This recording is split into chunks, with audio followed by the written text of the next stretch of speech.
ទុកឲ្យរូបខ្ញុំមានត្រនំផងណាបើបងមានថ្មីចូលណៃតាំងចិនដាកុំហាប្រាប់អ្នកណារឿងស្នេហា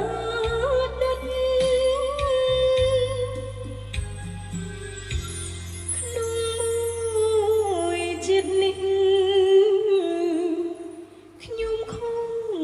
អង្ហាសូមសងកើតជាតិក្រោយជប់តែស្នេហ៍មានរាំងស្មៃបើសិន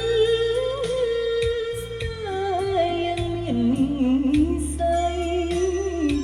ជាតិណា